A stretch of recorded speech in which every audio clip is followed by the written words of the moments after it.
सोया ग्रह।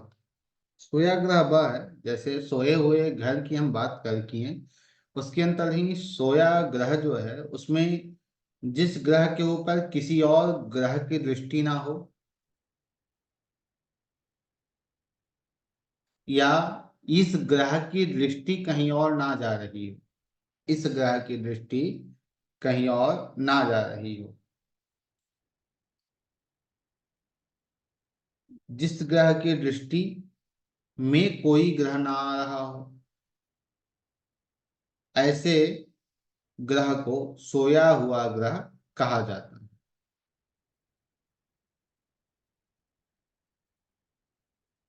अब जैसे कोई ग्रह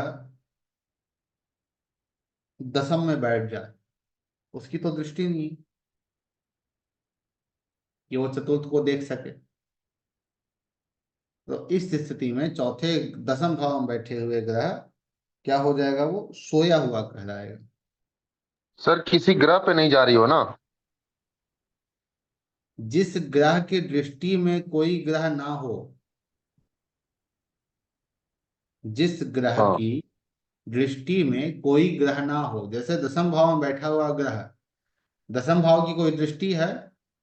हम्म। नहीं है। नहीं। तो दशम भाव में बैठा हुआ ग्रह किसी को नहीं देख सकता है, हम्म। तो वो अपने फल को अपने में सीमित करके रख लिया, दशम भाव में ही वो बंद हो गया, फिर वो बाहर निकल नहीं सक रहा है। तो इस स्थिति में वो क्या हो गया, सोया ग्रह हो गया। लेकिन इसमें भी एक कंडीशन है। वो कंडीशन क्या है, यदि दशम भाव में जो ग्रह बैठा हुआ है वो यदि शनि बैठ जाए, तो दशम भाव क्या है, शनि का पक्का घर है। हम्म। तो यह कहता है कि यदि कोई ग्रह अपने पक्के घर में बैठ जाए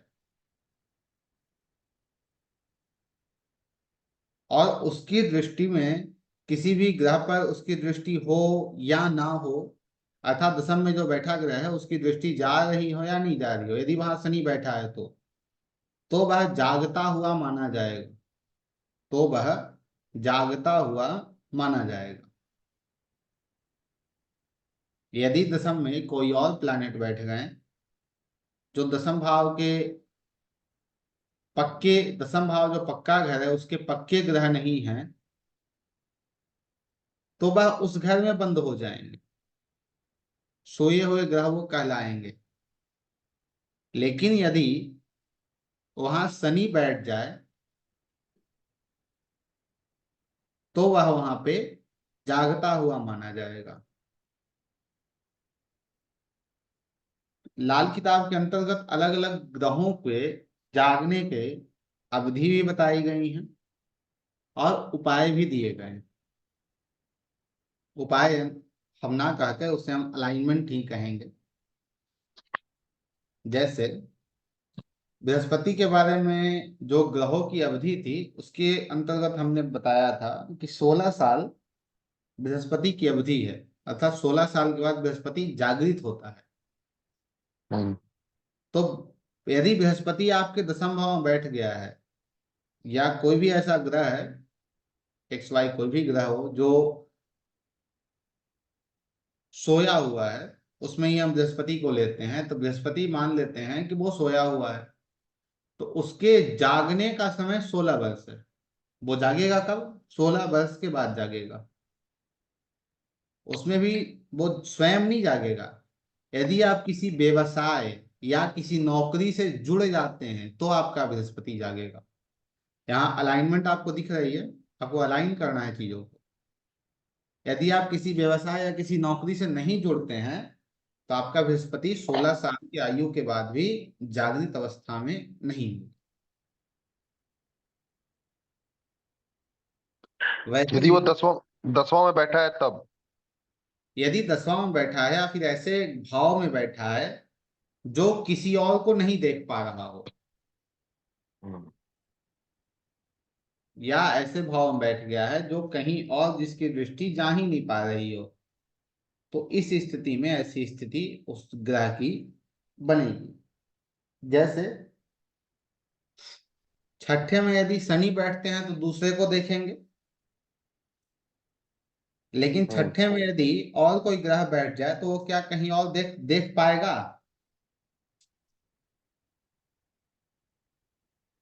हम्म, नहीं देख पाएगा।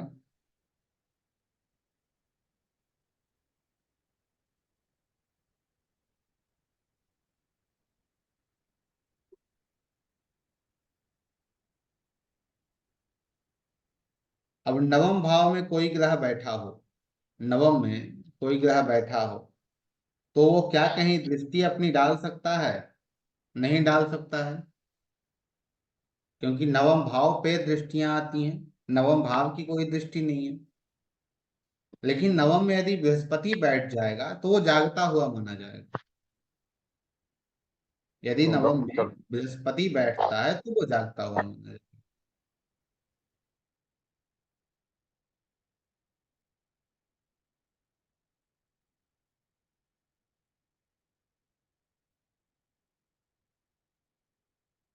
मंगल यदि सप्तम में चला जाए, मंगल यदि सप्तम में चला जाए, सातवें भाव में चला जाए, प्रथम भाव आपका खाली हो, क्योंकि प्रथम की दृष्टि सप्तम पे जाएगी, तो मंगल क्या हो जाएगा? सोया हुआ माना जाएगा, क्योंकि वो मंगल का घर नहीं है।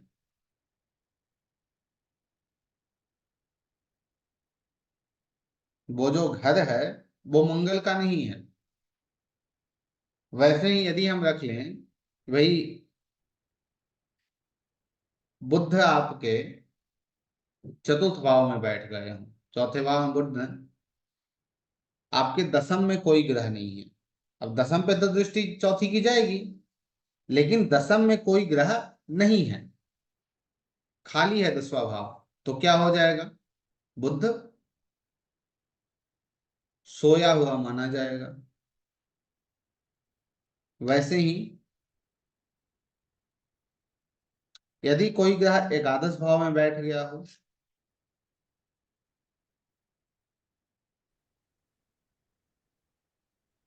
या कोई ग्रह पंचम में बैठ गया हो, अब पांचवे में बैठे ग्रह,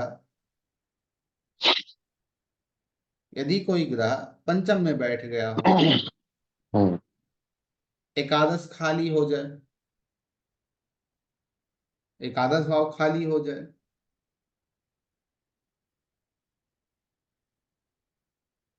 नवम खाली हो जाए, तो क्या होगा? यह सोया हुआ माना जाएगा। वैसे ही बृहस्पति के जागने का समय क्या है? 16 वर्ष है। लेकिन 16 बार। हाँ, लेकिन यदि यह व्यक्ति किसी व्यवसाय या नौकरी से जुड़ता है तो 16 साल की आयु में जागृत अवस्था में बृहस्पति हो जाएंगे। यदि यह व्यक्ति नौकरी या व्यवसाय से नहीं जोड़ता है तो जागृत अवस्था में नहीं होगा। वैसे ही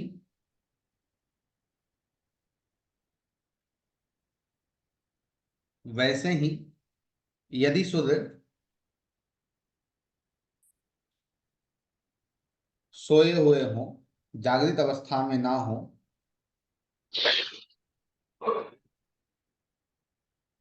जैसे चतुर्थ में सूर्य आ जाए, तो सूर्य का तो घर है नहीं, दशम में कोई ग्रह ना बैठा हो, तो सूर्य क्या हो जाएंगे? सोए हुए माने जाएंगे। यह जागृत कब होंगे? तो इनके जागृत होने का समय है 22 साल। 22 साल के 22। एज के बाद यह जागृत अवस्था में आएंगे। लेकिन कब? जब यह व्यक्ति 22 साल के उम्र के बाद सरकारी नौकरी या किसी भी सरकार संबंधित कार्य से जुड़ जाएगा, तब। या यह 22 साल की आयु से पहले भी सरकार संबंधित कार्य से जुड़ जाए तो यह सूर्य जागृत अवस्था में आ जाएगा।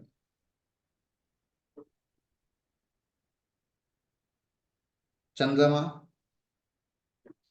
चंद्रमा यदि सोए हुए हैं कुंडली में, तो चंद्रमा के जागने का समय है 24 साल। 24 साल की उम्र में चंद्रमा जागृत अवस्था में आते हैं। लेकिन यदि व्यक्ति 24 साल की आयु के बाद पढ़ाई को पुनः प्रारंभ करता है या पढ़ते ही कंटिन्यू रहता है, तो चंद्रमा जागृत अवस्था में आएंगे।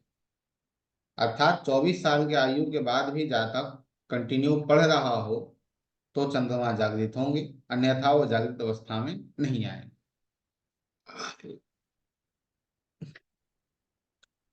शुक्र, आपने देखा होगा लाल किताब या एक एप्लीकेशन है एस्ट्रोसेज, उसमें आप जब लाल किताब के फलादेश में जाते हैं तो उसमें आपको हर एक प्लानेट के अलग अलग उपाय दिए हुए मिलेंगे आपको। उसमें लिखा रहेगा 24 वर्ष से पहले विवाह ना करें, 25 वर्ष से पहले विवाह ना करें, ऐसा ऐसा कुछ कुछ, पीपल ना उखाड़े, वो बहुत सारी चीजें उसमें आपको अंकित मिलेंगे। ये कहने का हमारा तात्पर्य है कि यदि आपका शुक्र शुक्र यदि पंचम में है, एकादश खाली है, शुक्र यदि पंचम में है, एकादश खाली है, तो उस स्थिति में क्या होगा, शुक्र तो सोया हुआ माना जाएगा, और शुक्र को जागने का समय है 25 साल, अर्थात 25 के बाद जातक जा का शुक्र जो है वो जागृत अवस्था में आता है। लेकिन वो कब आएगा, जब व्यक्ति 25 के उम्र के बाद विवाह करेगा। विवाह 25वें साल में या 25वें साल के बाद विवाह करेगा तो शुक्र उसके जागृत अवस्था में आएंगे।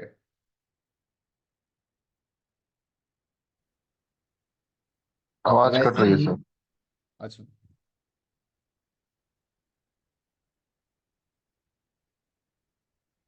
अब ठीक है। जी सर, अभी तो आ रही है। और सर यदि उससे पहले शादी कर लेता है तो? उससे पहले यदि शादी कर लेता है तो ठीक है, लेकिन 25 के बाद शादी करे यदि शुक्र उसके पीड़ित अवस्था में है या फिर सोए हुए हैं तो। क्योंकि उससे पहले शादी करने से तो है शुक्र तो जागृत होंगे, लेकिन कब जागृत होंगे, तो 25 के उम्र के बाद जागृत होंगे।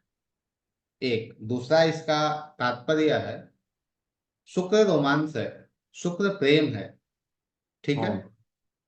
और यदि आप विवाह शुक्र को जागने से पहले कर लेते हैं तो क्या आपका विवाह चल पाएगा अच्छे से।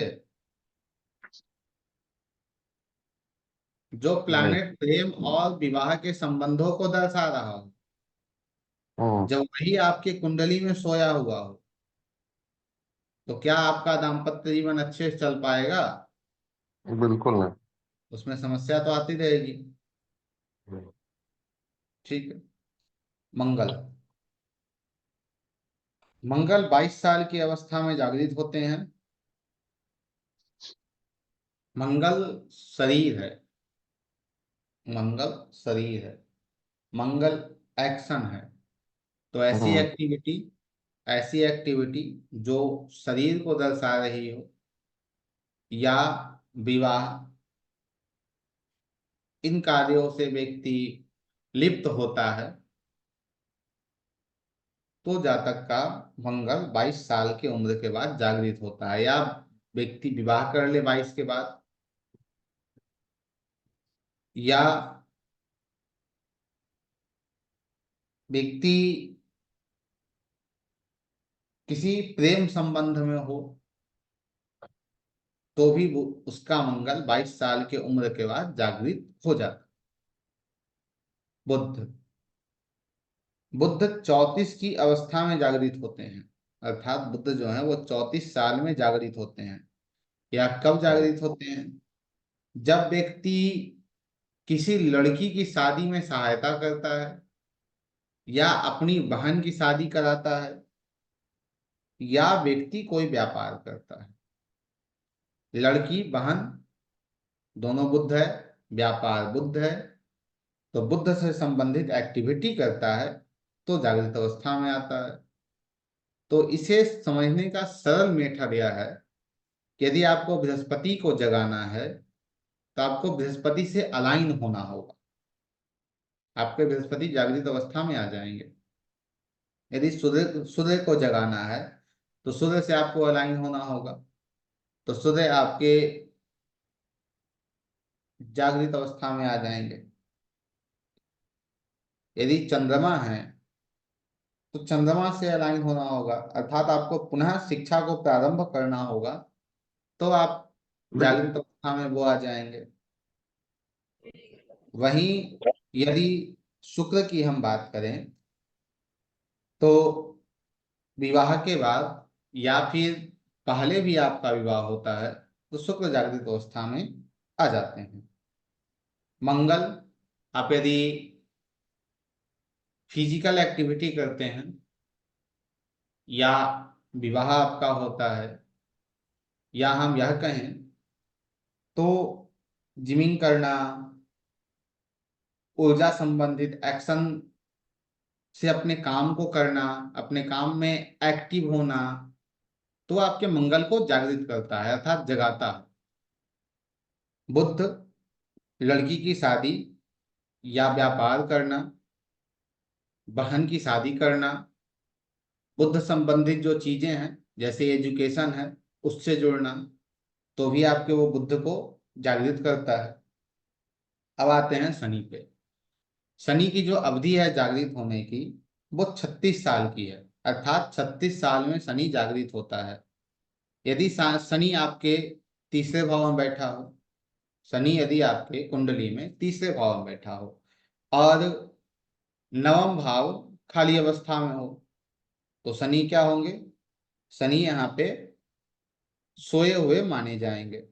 अब यहाँ शनि सोए हुए माने जाने के कारण शनि अपने रिजल्ट को देने में असमर्थ होंगे।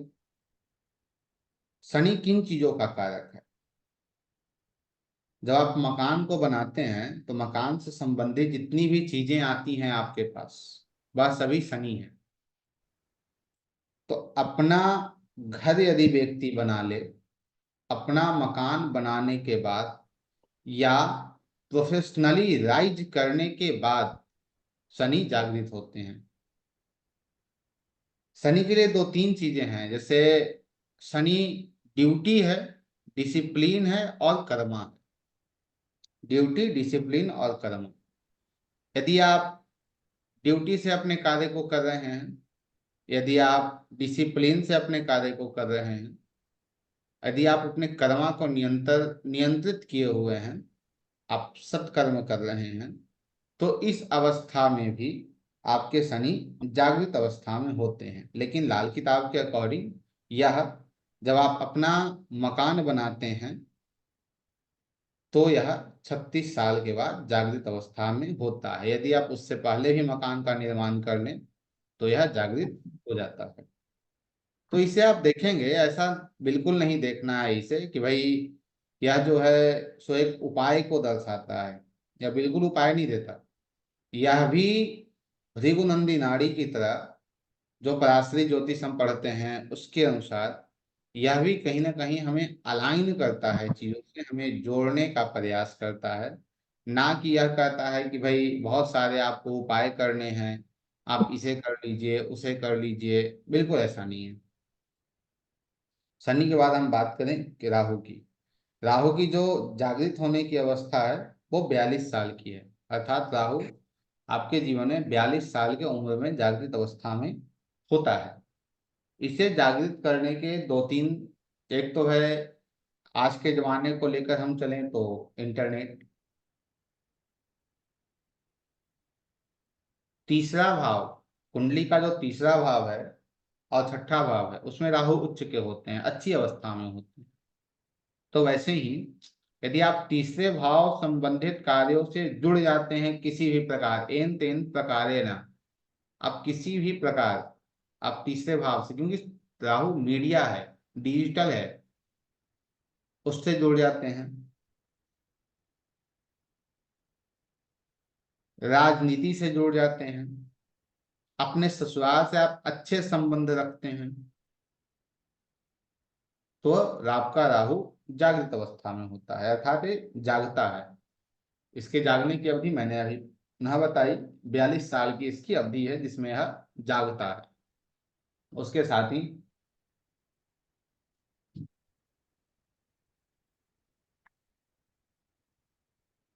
केतु। केतु के लिए पराशरी के अंतर्गत हमने जब बात की थी तो आपको कहा था कि जब केतु आपके नवम में या एकादश भाव में हो जब केतु आपके नवम में हो या एकादश भाव में हो तो यह आपको एक नर संतान देती है। अर्थात केतु आपका अच्छा है, नवम में है या एकादश में है, तो यह आपको एक नर संतान देती है। तो आप यह समझ सकते हैं कि केतु आपका पॉजिटिव वे में है, ना कि यह नेगेटिव काम कर रहा है। वैसे ही केतु जागृत होता है, इसके जागृत होने का समय बहुत लंबा है। 48 साल के बाद केतु जागृत होता है आपके जीवन में। लेकिन यदि आपको संतान की प्राप्ति होती है तो उस वक्त यह केतु जाग जाता है, अर्थात यह खुद जागृत अवस्था में आ जाता है। उसके साथ ही नर संतान होती है तो यह स्वयं जागृत अवस्था में समक्ष होता है। ठीक है, तो ये जो है, यह तो है भाई, जो आपके सोए हुए ग्रह हैं आपकी कुंडली के, वो कैसे जागेंगे, उनके जागने के क्या फंडामेंटल हैं, और उनके साथ ही इन्हें कैसे जगाया जा सके। जागने का इनका एक समय हो गया, उसके साथ ही इन्हें कैसे जगाना है, तो आप उन ग्रहों से जुड़कर आप इन्हें जगा सकते हैं। तो हम बात करें आपके कुंडली के अंतर्गत, यदि राहु है, तो एक बात सदैव याद रखिएगा, राहु जो है वो चतुर्थ भाव को ना बिगाड़ने की, अर्थात यदि आपके कुंडली में चतुर्थ भाव में राहु चला जाए तो वह चतुर्थ भाव को किसी भी प्रकार से डैमेज नहीं करता है। या हम कहें तो लाल किताब के अंतर्गत राहु ने कसम खा रखी है कि मैं किसी भी प्रकार से चतुर्थ भाव को नहीं बिगाड़ूंगा। किंतु यदि राहु बर्सफल कुंडली, जिसे पे हम आगे जाकर बात करेंगे, यदि राहु आपके बर्सफल कुंडली में चतुर्थ भाव में हो और आप स्वयं ने यदि राहु संबंधित चीजें, जैसे राहु संबंधित चीजें क्या है, एक्वेरियम, आजकल हर हर घर में आपको मिलेगा एक्वेरियम। कुछ लोगों के बारे में आपने सुना होगा कि जिस उसने एक्वेरियम लाया वो बर्बाद हो गया। कुछ लोग जो हैं वो एक्वेरियम ला के बहुत अच्छे बन गए। तो जिनके कुंडली में राहु 3 और 6 में है और उन्होंने यदि एक्वेरियम ले आया तो उनके लिए बल्ले बल्ले है। यदि जिनके कुंडली में राहु 2, 8, 9 और 12 भाव में है और वो यदि एक्वेरियम लेकर घर में चला आता है तो उसके लिए वो समस्यादायक है, वो उसे अत्याधिक समस्या देता है। तो राहु संबंधित चीजें जो हैं वो आपको अपने घर में नहीं प्लेस करनी है यदि राहु आपके बर्ष फल कुंडली के चतुर्थ भाव में हो। राहु आपके घर का टॉयलेट भी होता है, शौचालय भी होता है। राहु कैसे खराब हो सकता है, कैसे उसे आप खराब कर सकते हैं। किसी भी प्रकार आपने जमीन में गड्ढा किया हो, जो जिसे हम तहखाना कहते हैं, जो अंडरग्राउंड आपका घर है, यदि जमीन को आपने खोदा और फिर आप वहां घर बना रहे हैं तो वह आपका जो आपका राहु है वो खराब स्थिति में आ जाएगा। आपके बर्ष फल में राहु यदि चतुर्थ में आया हुआ है तो आपको बर्बाद कर देगा। यदि आप घर में कोयला रखते हैं, कोयले की बोरियां वगैरह रखते हैं, तो यह राहु आपको अच्छे चीजों को नहीं ला कर देगा। या आपके लिए अनेक प्रकार की समस्या, समस्या किस प्रकार की, राहु को लाल किताब में फसाद कहा गया है, फसाद की जड़। फसाद अर्थात झगड़े। राहु अनैतिकता का कारक है या अनैतिक रूप से आपको झगड़े देता है। या फिर ऐसे व्यक्ति के साथ आप काम कर रहे हो जिस व्यक्ति की कोई औलाद ना हो, जिस व्यक्ति की कोई औलाद ना हो, यदि आप ऐसे व्यक्ति के साथ काम भी कर रहे हो तो राहु आपको क्या होता है, वो खराब होता है। अब यहां भी देखिए, मैं जो बार बार कहता हूं, यहां भी आप देखेंगे तो आपको यह समझ में आया कि राहु लाल किताब आपको उपाय दे रहा है, नहीं दे रहा है। लाल किताब कह रहा है भैया यदि आपके बर्ष फल में राहु है, चतुर्थ में है, तो आपको जमीन नहीं खोदना है, आपको घर में कोयला नहीं रखना है, तो यह प्रिकॉशन आपको बता रहा है।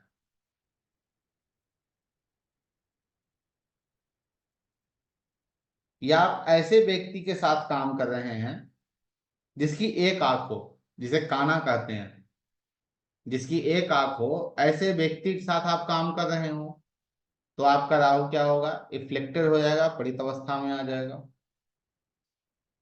और सबसे बड़ी गड़बड़ी राहु चतुर्थ में बर्षफल में होता है तो यह होता है कि व्यक्ति अपने बाथरूम को तोड़ देता है, जो बिल्कुल गलत है।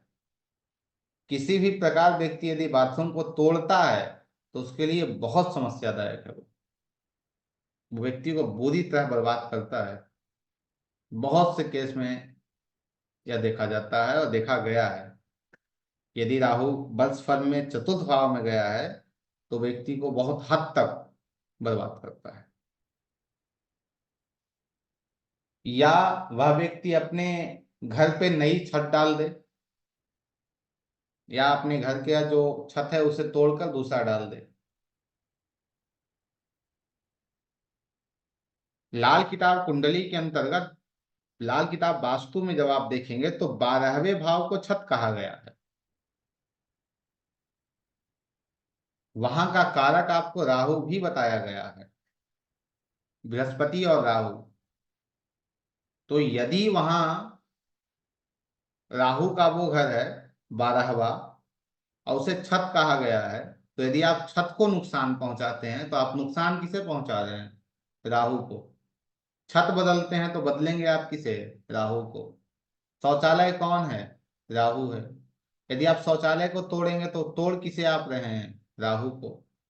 लेकिन जिस राहु ने कसम खा रखी है कि मैं चतुर्थ भाव में बैठूंगा लाल किताब में तो मैं किसी प्रकार उसको हानि नहीं पहुंचाऊंगा, यदि वही राहु आपके वर्षफल में बैठा हो और आपने ऐसी किसी प्रकार कोई चीजें कर रखी हूं तो ये आपको बर्बाद कर देगा।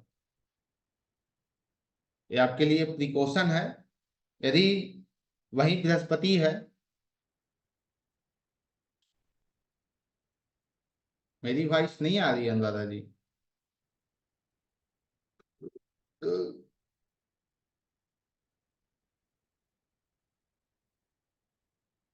ठीक है। यदि हम वही बृहस्पति की बात करें, बृहस्पति कैसे खराब होता है। यदि आप पीपल को उखाड़ दें, यदि आप पीपल को उखाड़ देते हैं, संतों और ब्राह्मणों को आप सताते हैं, उनका अनादर करते हैं, तो यह बृहस्पति आपके खराब स्थिति में होता है। यदि केतु आपके 12वें भाव में बैठा हो, 3-6 में केतु है तो आपको तो भाई बहुत हद तक परेशान करेगा। 3-6 में केतु है तो कुत्ता पालिए, आपके लिए सर्वश्रेष्ठ है। वैसे ही यदि आपके 12वें भाव में केतु बैठा हो और आपने कुत्ते को मारने की गलती कर दी, कुत्ता आपको कहीं दिखा आप उसे मारने लगे, या किसी प्रकार आपने कुत्ता को हानि पहुंचाने का प्रयास किया, तो वो आपके लिए वो अत्यधिक समस्यादायक हो जाएगा। वो अधिक समस्या आपको ला कर देगा जीवन में। एक दो नहीं, बहुत सारी समस्याएं ला कर देगा।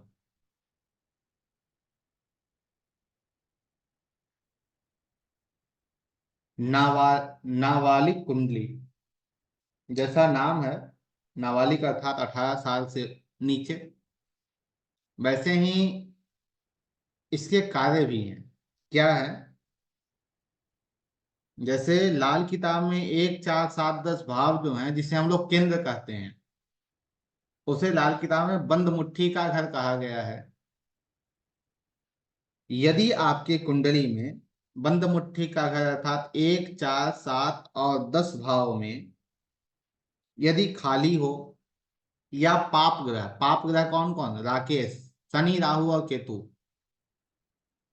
शनि राहु और केतु, या पाप ग्रह बैठे हों, या अकेला आपकी कुंडली में नाबालिग कुंडली में बुध बैठा हो, चतुर्थ में आ जाए, सप्तम में आ जाए, प्रथम में आ जाए, दसम में आ जाए, बुध बैठा हो, या शनि राहु केतु बैठ गए हों, तो इस स्थिति में यह नाबालिग कुंडली कही जाती है। यह नाबालिग कुंडली कही जाती है। अब ऐसे कुंडली पे लाल किताब ने एक रिस्ट्रिक्शन लगाया है। वो यह है कि ऐसे कुंडली का 12 साल की आयु तक फलादेश नहीं करना चाहिए, और 12 साल की आयु तक प्रत्येक वर्ष इस जातक के उपाय भी आपको करने चाहिए। उपाय के लिए लाल किताब में रूपचंद्र जोशी जी ने स्पष्ट किया है। यदि जातक का प्रथम वर्ष चल रहा हो, प्रथम वर्ष अर्थात जातक 1 साल का हो, उस साल उस जातक के कुंडली में सप्तम भाव में कोई ग्रह बैठे हो, या सप्तम भाव के अधिपति अर्थात सप्तम भाव के पक्के ग्रह कौन कौन हैं, बुध हैं और शुक्र हैं, तो उनसे संबंधित उपाय कराने होंगे। क्या उपाय है, उस पर भी चर्चा करेंगे हम। जातक का जब दूसरा वर्ष चल रहा हो, जातक का जब दूसरा वर्ष चल रहा हो, तो उसमें चतुर्थ भाव में बैठे हुए ग्रह, या चतुर्थ भाव के जो पक्के ग्रह, उनसे संबंधित उपाय जातक को करने चाहिए। वैसे ही तीसरे भाव के लिए आपको नौवें भाव का सहारा लेना चाहिए। माफ करना, तीसरे वर्ष के लिए आपको नौवें भाव का सहारा लेना चाहिए। चौथे वर्ष के लिए आपको 10th हाउस का सहारा लेना चाहिए। पांचवें वर्ष के लिए आपको 11th हाउस का सहारा लेना चाहिए। छठे वर्ष के लिए आपको 3rd हाउस का सहारा लेना चाहिए। अर्थात तीसरे भाव में कोई ग्रह बैठे हों या तीसरे भाव के जो पक्के ग्रह हैं, उनसे आप उपाय कर सकते हैं। सातवां, 7वें वर्ष में आप दूसरे भाव संबंधित कार्य करेंगे। आठवां, 5th हाउस, आठवें वर्ष के लिए 5वां भाव। नौवें वर्ष के लिए 6ठा भाव। 10वें वर्ष के लिए 11वां भाव।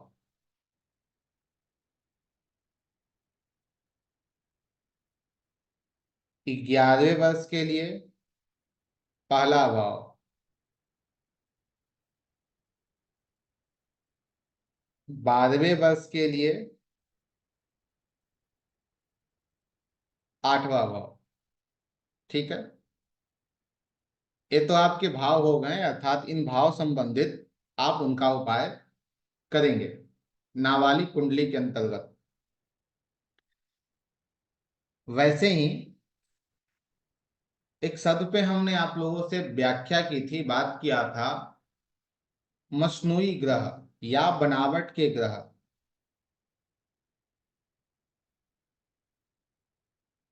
11th के लिए 1st हाउस और 12th के लिए 8th हाउस।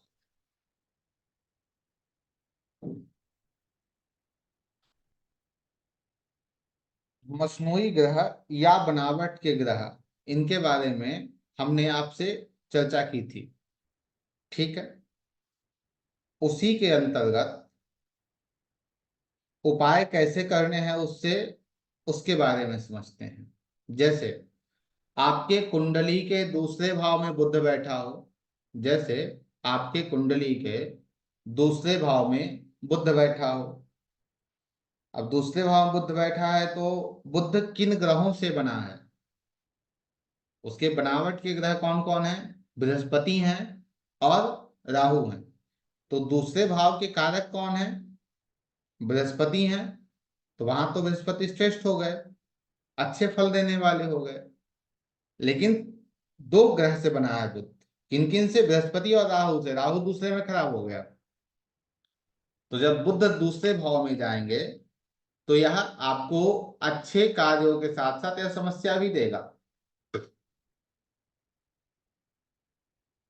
जैसे धन के यदि ओरिजिनली कारक की हम बात करें, धन तो हम लोग सदैव कहते हैं चिल्ला चिल्ला कर शुक्र है, लेकिन शुक्र धन है नहीं। धन को देने वाले कारक जो हैं वो बृहस्पति हैं। तो यदि बृहस्पति दूसरे में गए हैं तो आपको धन तो देगा, निश्चित देगा, लेकिन राहु वहां चला गया तो बृहस्पति को खराब कर देगा। एक पाप ग्रह वहां चला गया है बुद्ध के रूप में। तो उसके लिए, राहु को ठीक करने के लिए आप वहां पे चंद्रमा का उपाय करेंगे। अब चंद्रमा का उपाय क्या करें? यदि आप चांदी के ठोस गोलियां, जो चांदी की ठोस गोली या सुपारी हम कह सकते हैं, सुपारी के सेट में, उसे यदि आप अपने जेब में रखें या अपने साथ रखें तो वो क्या होगा, राहु अच्छी अवस्था में आएगा। और राहु जैसे ही अच्छी अवस्था में आएगा तो यह बृहस्पति अच्छे परिणाम देने लगेंगे। अब क्यों चंद्रमा? दूसरे भाव में उच्च का कौन होता है? चंद्रमा। राहु ने किसे ना बिगाड़ने की या किसे नहीं कष्ट पहुंचाने की कसम खा रखी है? चंद्रमा को और चतुर्थ भाव को। तो चंद्रमा के उपाय से आप यहाँ पे राहु को बेहतर कर सकते हैं। वैसे ही यदि आपकी कुंडली में शुक्र 12वें भाव में गया, शुक्र 12वें भाव में गया हो, तो शुक्र को बनाने वाले, बनावट के शुक्र के ग्रह कौन कौन से हैं? शुक्र के बनावट के ग्रह हैं राहु और केतु। राहु और केतु शुक्र को बनाते हैं। तो इस स्थिति में शुक्र 12वें में लाल किताब के अकॉर्डिंग बहुत अच्छा फल देने वाला है, बहुत अच्छी अवस्था में है। 12वें भाव में केतु भी बहुत अच्छा फल देते हैं लाल किताब के अनुसार। लेकिन 12वें भाव में राहु का जाना उचित नहीं है। अब शुक्र के बनावट के दोनों ग्रह हैं राहु केतु, तो शुक्र के स्वरूप में राहु भी वहां चला गया, 12वें भाव में चला गया। अब राहु को ठीक करने के लिए आपको मंगल की सहायता लेनी होगी यहाँ। मंगल की सहायता के लिए आप एक काम कर सकते हैं कि किसी चौकोर चौकोर किसी थैली में सौंफ को डालकर, जो मंगल का कारक है सौंफ, सौंफ को डालकर भर के रखें और उसे अपने तकिए के नीचे रख दें। क्योंकि 12वां भाव क्या है? बेड है आपका। तो वहां पे राहु अच्छी अवस्था में होगा। उसके साथ ही यदि आप जौ को जमीन में दबा दें, जमीन में दबाने का कार्य पता है कौन से भाव का है? छठे भाव का है।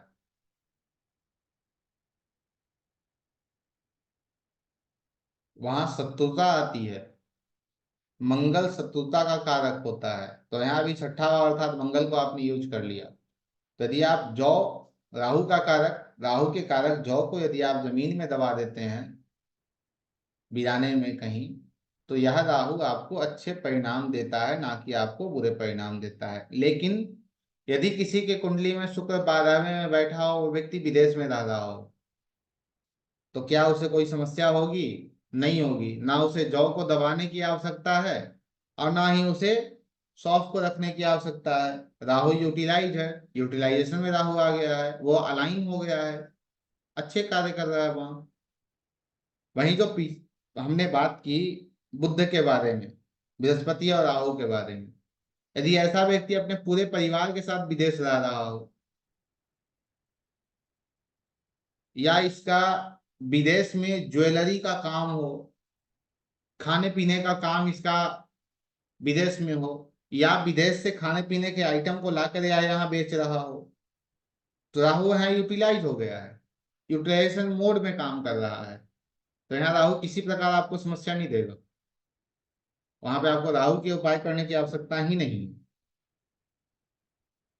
ठीक है, तो इसे भी ध्यान में रखकर ही हम प्रेडिक्शन करेंगे या उपाय करेंगे। हर जगह प्रिकॉशन और यूटिलाइजेशन को लेके हमें काम करना है, ना कि सिर्फ हम उपाय पे जाते रहें, तो बिल्कुल उचित नहीं होगा। ठीक है, तो आज की जो कक्षा लाल किताब की है वो हम यहीं सीमित करते हैं। अब हम आगे ज्योतिष पे बात करेंगे, अर्थात वैदिक ज्योतिष पे, जो हमारी पराशरी ज्योतिष पे बातचीत होती है, उस पे अब हमारी बातचीत होगी। 2 मिनट रुक कर, अर्थात 9:15 से हम इसे प्रारंभ कर देंगे, पराशरी ज्योतिष को। आज की कक्षा संबंधित कोई प्रश्न हो तो बताइए।